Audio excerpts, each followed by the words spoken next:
white guilt still around?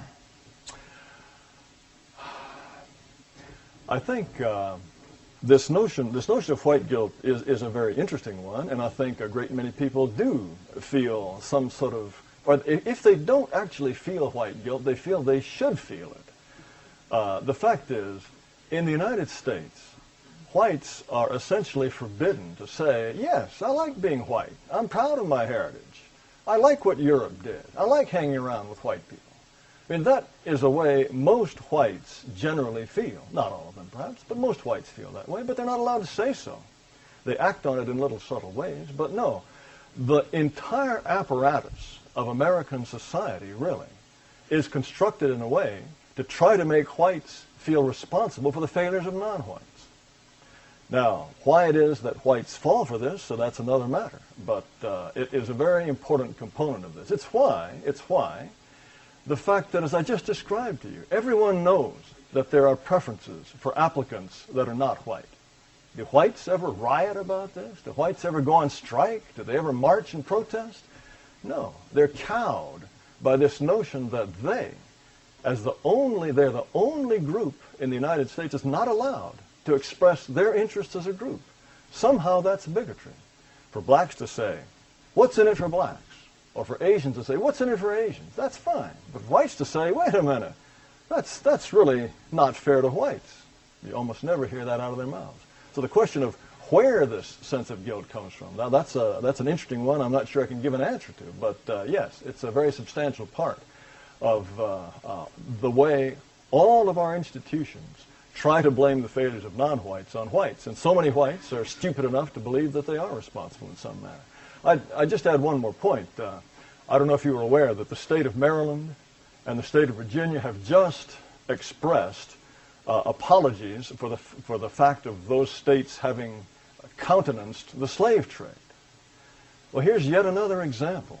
All of the legislators in those states never had anything to do with slavery. No one is suggesting that slavery be brought back, and yet white people somehow seem to feel compelled to apologize for the sins of their ancestors. Well, are the sins of anybody else's ancestors ever worth apologizing about? No. You don't ever hear anybody else apologizing for things that their people did 200, 300, 500 years ago. No, this is an exclusively white preoccupation. Why it got that way, I really wish I knew the answer, but no, white guilt's an important component of this. Yes?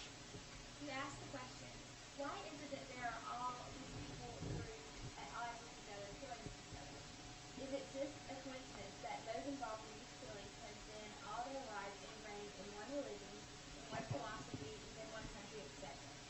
Is it possible that the problem here is not diversity but a lack of diversity, such that anything new or different is exactly equivalent to something wrong and threatening that must be destroyed? Well, that's an interesting question. In other words, the question put succinctly is, can human nature be changed? In other words, with enough exposure to people who are different from ourselves, can we overcome this reaction in the amygdala? Can we perhaps, with enough training, start remembering faces of races not our own, as well as we remember the faces of people of our same race? The evidence, to me, suggests no, insofar as experiments with diversity are going, in my view, not particularly encouragingly.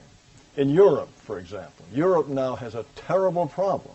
In France, they had extensive riots about 2 years ago, blacks and Arabs rioting against France. In Holland, after having encouraged Muslim immigration, they're now realizing that it is simply impossible to assimilate. You find the same thing in Britain. Even Tony Blair has said, no, our experiment with multiculturalism was a mistake. We need to dial back.